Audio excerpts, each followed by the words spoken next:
restés, qui par obligation sont partis. J'ai beaucoup de compassion pour eux aujourd'hui parce que je sais combien ils vont regarder cette tour disparaître.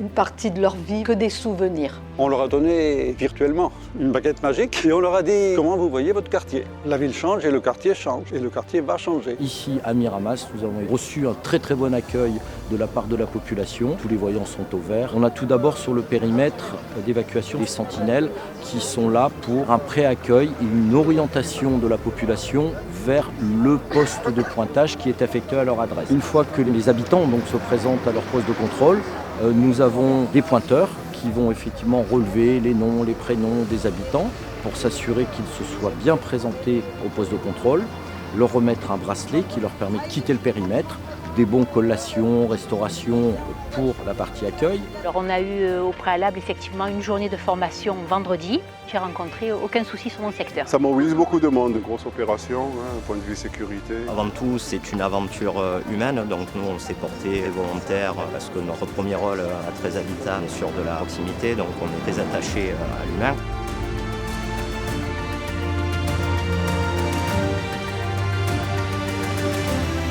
Départ de l'allée jusqu'ici, on avait été guidés, on nous a dit tout ce qu'il fallait faire, où il fallait aller, il n'y a pas eu de souci. Franchement, j'attends ça avec impatience, c'est un moment, depuis là, quelques mois, on en parle dans la ville, donc il y a de l'attente.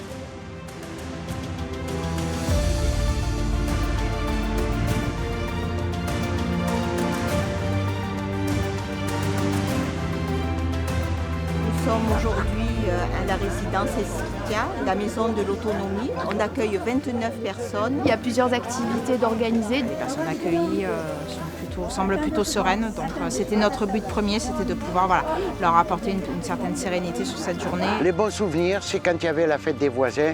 On se retrouvait dans le petit parc derrière et tout le monde amenait quelque chose. J'habitais au 6e étage, ça fait 37, 38 ans.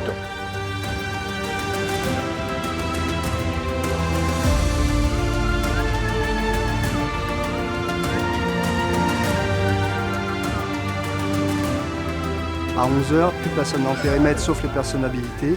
Et là, on fait nos derniers contrôles. Et une fois qu'on aura le feu vert du poste de commandement, il y aura les coups de sirène annonçant le tir. 10 minutes avant le tir, 3 minutes et après il y aura le décompte. À midi pile, la tour s'effondre. Il y a 1100 habitants à évacuer. 650 personnes qui ont demandé un accueil. Les détonateurs, eux, ils sont calibrés à 3000 millisecondes. Donc ils vont exploser 3 secondes après. Donc, quand vous allez entendre les 5 à 3, 2, 1, 0, la première chose que vous allez entendre, c'est tous les détonateurs électroniques qui vont exploser en même temps. Les piscines qui vont exploser, 3 secondes après, un autre boom, et c'est là que le bâtiment va commencer à bouger.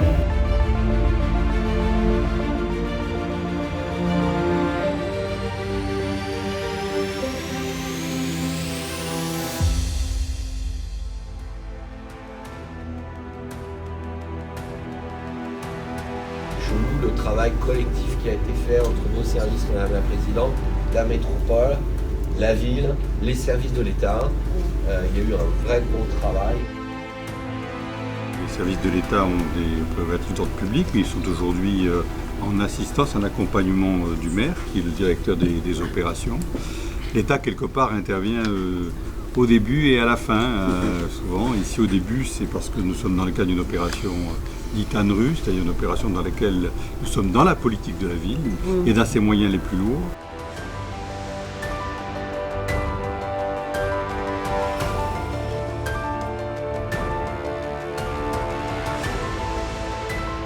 Il était très très nécessaire de détruire. Il était ancien, il y avait de l'insalubrité, il y avait des fissures, donc tout ça, il était important de tout refaire. C'est vous qui avez construit le projet, moi je suis le projet.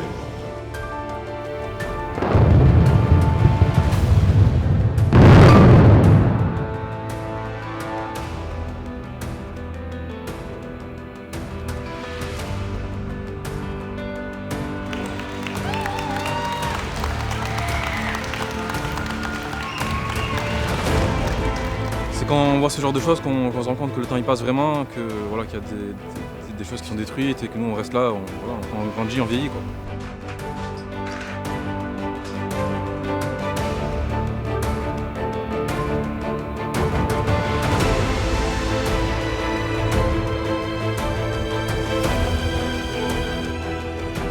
On était au bâtiment E5, 131, 3e étage. Et franchement, de voir le bâtiment détruit, je ne vais pas vous mentir, j'ai versé ma petite larme quand même.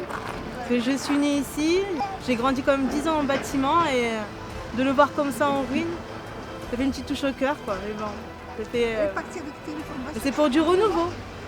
J'ai beaucoup d'espoir, de la mixité, de vivre ensemble et que tout le monde se réunisse et qu'on soit heureux dans un joli quartier.